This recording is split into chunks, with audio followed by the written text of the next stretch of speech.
ہیں میرے عزیزو، حالات ایسے کیا پیش آئے کہ یہ کربلا کا واقعہ رونما ہو گیا؟ حالات ایسے کیسے آ گئے کہ اتنا بڑا سانحہ ہو گیا؟ میں آپ کو بتاؤں کہ حالات حضرت امیر معاویہ کے انتقال کے بعد سے خراب ہو گئے، بہت خراب، حالانکہ اس سے پہلے ہی خراب ہو گئے تھے۔ آپس میں جنگیں ہوئی، خانہ جنگیاں ہوئی، ایک دوسروں کی لڑائیاں ہوئی، میں ان سب کی طرف نہیں جاتا۔ مولا علی کرم اللہ وجہہ الکریم کی وفات کے بعد حضرت امیر معاویہ نے خلافت کا اعلان کیا، اور ان کی خلافت سن 40 ہجری سے لے کر 60 ہجری تک 20 سال تک چلی، اور 20 سال تک دمشق سے حضرت امیر معاویہ رضی اللہ تعالیٰ عنہ نے خلافت قائم کی، اور یہ چلتی رہی۔ اس دوران بہت سارے فتوحات بھی ہوئے، اسلامی سلطنتیں بڑھتی بھی رہیں، ان کا انتقال ہوا۔ اب جو معاملہ خراب ہوا وہ یہاں سے ہوا کہ حضرت امیر معاویہ کا بیٹا یزید تھا، وہ تھے صحابی رسول، حضور صلی اللہ علیہ وسلم کے سالے بھی لگتے ہیں رشتے میں، حضور کی زوجہ ہیں حضرت ام حبیبہ رضی اللہ تعالیٰ عنہ، جو حضرت امیر معاویہ کی سگی بہن ہے، اسی لیے حضرت امیر معاویہ کو امت کا ماموں بھی کہا جاتا ہے۔ وہ ام المومنین حضرت ام حبیبہ کے سگے بھائی ہیں۔ امیر معاویہ کا جو بیٹا تھا وہ ناہنجار تھا، وہ صحیح آدمی نہیں تھا، فاسق و فاجر تھا۔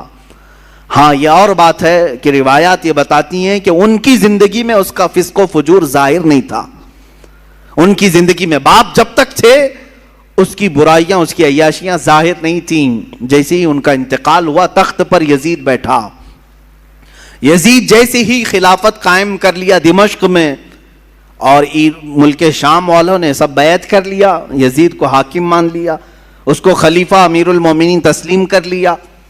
لیکن جو صحابہ تھے، بڑے صحابہ، انہیں معلوم تھا اس کے حالات خراب ہیں، یہ اچھا آدمی نہیں ہے۔ اس کا شراب پینا بھی ثابت تھا، اس کا نماز ترک کرنا بھی ثابت تھا، دن بھر اس کا بندروں سے اور جانوروں سے کھیلنا بھی ثابت تھا۔ یہ سب چیزیں جنہوں نے دیکھا ہے، کیا اسے اپنا حاکم تسلیم کر لیں گے؟ یہ ہمارا زمانہ نہیں ہے جو ہم کسی پاگل کو بھی حاکم تسلیم کر لیتے ہیں۔ ہاں، یہاں کسی ڈمرو بجانے والے کو بھی ہم بٹھا لیتے ہیں، گدھے کو بھی سر پہ بٹھا لیتے ہیں۔ یہ زمانہ نہیں تھا، وہ صحابہ کا زمانہ تھا، وہ تابعین کا زمانہ تھا۔ وہاں نماز ترک کرنے والے کو بھی حاکم نہیں بنایا جاتا۔ تو یہی معاملہ ہو گیا۔ یزید کی خلافت کا اعلان ہونے کے بعد صحابہ میں آپس میں یہ باتیں گردش کرنے لگ گئی کہ آخر اس کو کیسے تسلیم کیا جائے۔ اس وقت جو خلافت کے امیدوار تھے، جو اہل تھے، وہ اور بھی صحابہ تھے، جیسے مکہ مکرمہ میں حضرت عبداللہ بن زبیر رضی اللہ تعالیٰ، یہ حضرت زبیر کے بیٹے، حضرت ابوبکر صدیق کے نواسے، حضرت اسماء کے بیٹے حضرت عبداللہ، یہ مکہ میں تھے، وہ بھی خلافت کے اہل تھے۔ مدینہ طیبہ میں حضرت امام حسین رضی اللہ تعالیٰ عنہ تھے، اور حضرت عبداللہ ابن عمر بھی تھے، حضرت عبداللہ ابن عباس بھی تھے، حضرت عباس حضور کے چچا کے بیٹے۔ یہ بڑے صحابہ موجود تھے اس وقت۔ لیکن یزید نہ صحابی ہے، نہ حضور کی زندگی میں کبھی رہا ہے۔ حضور کی وفات کے 15 سال بعد تقریباً وہ پیدا ہوا ہے، 25 ہجری میں۔ اس کو جب خلیفہ بنایا گیا تو ظاہر سی بات ہے معاملات خراب ہو گئے۔ اب یزید نے طاقت کے بل بوتے، اپنے سورس کے بل بوتے اپنی خلافت کو قائم کرنا شروع کیا۔ اب اسے خطرہ جو تھا وہی مکہ سے تھا، مدینے سے تھا، اور کوفہ سے تھا۔ کوفہ میں حضرت علی کے چاہنے والے بہت لوگ تھے۔ کوفہ حضرت علی کے محبین کا ایک مرکز تھا پہلے سے، اگرچہ ان لوگوں نے پہلے بھی دھوکہ دیا ہے۔ حضرت علی کا انتقال بھی کوفہ میں ہوا، حضرت امام حسن کا بھی زہر دیا گیا کوفہ میں، یہ سب حالات ہوئے۔ لیکن وہاں چاہنے والوں کی کثرت بھی بہت تھی، اور اکثر ایسا ہوتا ہے کہ آج بھی چاہنے والے بہت ہوتے ہیں لیکن کچھ غداری کرنے والے ہوتے ہیں، تو ان کو آج بھی کوفہ سے جوڑا جاتا ہے کہ کوفی تو نہیں ہے، یہ مسل مشہور ہو گئی ہے۔ تو امام حسین مدینہ میں تھے، عبداللہ بن زبیر مکہ میں تھے۔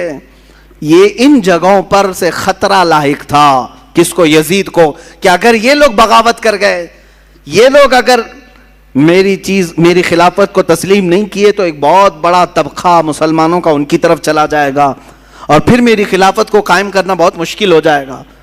اور اس کے جتنے مشیر تھے وہ سب کے سب عیاش قسم کے تھے. ایک بات یاد رکھیں, کبھی حاکم ڈینجر بنتا ہے تو اس کے مشیروں کی وجہ سے. مشورے دینے والے اگر بہت خطرناک ہوں تو حاکم بھی بہت خطرناک بن جاتا ہے. ایسے اکثر ہوا ہے. تو یزید کے جو مشیر تھے وہ سب ظالم تھے, مشورے بہت بھیانک قسم کے دیتے تھے. ان کے مشوروں کی وجہ سے ہی تو کربلا ہو گیا. یزید فوج کی فوج بھیجتا رہا. حسین اعظم اس وقت تک مدینہ طیبہ میں تھے. سیدنا امام علی مقام مدینہ طیبہ میں تھے, ان کا گھر مدینہ میں تھا, اہل بیت خاندان سب مدینہ میں رہ رہے تھے. اب یزید نے اپنا گورنر وہاں پر مدینہ طیبہ میں مقرر کیا اور سب سے پہلے بیعت لینے کے لیے مدینہ بھیجا. اور وہاں کے گورنر سے کہا حسین کو بلاؤ, عبداللہ بن عمر کو بلاؤ, اور جو مدینہ میں بڑے صحابہ ہیں ان کو بلاؤ اور ان سے میری بیعت لے لو, اور کہو کہ یزید امیر المومنین ہے, خلیفۃ المسلمین ہے. گورنر کو جیسے ہی آرڈر آیا ان تینوں کو بلایا اس نے, اس میں امام حسین بھی تھے. گورنر نے کہا خلافت قائم ہو چکی ہے دمشق میں, آپ حضرات تسلیم کر لیں, آپ یزید کو خلیفہ مان لیں. حضرت امام حسین فوراً کھڑے ہو گئے. کیا تم مجھ سے ایسے کو خلیفہ ماننے کو کہتے ہو جس کی نمازوں کا کوئی ٹھکانہ نہیں, جو عیاش ہے, فسق و فجور میں مبتلا ہے, جو عورتوں کا دل دادا ہے؟ میں ہرگز تسلیم نہیں کرتا. آپ اٹھ کر کے چلے گئے. اس کے بعد جب یہ بات یزید کو پتا چلی تو گورنر کو سخت آرڈر آیا کہ یا تو ان کی بیعت لے لو یا تو پھر ان کو قتل کر ڈالو. اتنا سخت حکم آیا تو جو گورنر تھا مدینے کا اس نے امام حسین کو بلایا اور کہا میں نہیں چاہتا کہ رسول اللہ کے گھر والوں کے ساتھ میں سختی کروں, اور مجھے میری نوکری کی بھی فکر ہے. میں اگر آپ کے ساتھ سختی کے ساتھ معاملہ نہ کروں تو یزید مجھے مار ڈالے گا, بیچ کا کوئی راستہ نکالیں. تو امام حسین نے کہا ٹھیک ہے, میں بیچ کا راستہ یہ نکالتا ہوں کہ میں مدینے سے نکل جاتا ہوں, میں مدینہ طیبہ سے ہی نکل جاتا ہوں تاکہ تجھے کوئی سختی وہ نہ کر سکے. اس نے گورنر نے کہا ٹھیک ہے آپ یہ کام کر سکتے ہیں. سیدنا امام حسین رات کے وقت اپنے گھر والوں کے پاس آتے ہیں. یہاں سے شروع ہوتی ہے داستان. اپنے گھر والوں سے کہتے ہیں آؤ اب ہمارے لیے مدینہ تنگ ہو گیا ہے, یزید کی سختیاں بڑھتی چلی جائیں گی, اس کے ظلم کی داستانیں اب رقم ہونا شروع ہو چکی ہیں. اپنے گھر والوں سے کہا ہم سب ہجرت کر رہے ہیں مدینہ طیبہ سے. سب نے پوچھا کہاں جا رہے ہیں؟ کہا مکہ مکرمہ جائیں گے, وہاں جا کر کے حرم کعبہ میں رہیں گے. حرم کعبہ میں کوئی جنگ و جدال نہیں کر سکتا, قتل و قتال نہیں کر سکتا, حرم کعبہ میں جا کر رہیں گے. آپ اندازہ کریں رسول پاک نے ہجرت کر کے مکہ کو چھوڑ کر مدینہ آباد کیا. ان کے نواسے کے ساتھ ایسا معاملہ پیش آ رہا ہے کہ انہیں مدینے سے ہجرت کر کے مکہ جانا پڑ رہا ہے. رات کے وقت اپنے گھر والوں کو اٹھایا اور جتنے لوگ تیار ہوئے ہیں اس میں اپنے عزیز خاندان کے لوگ تھے.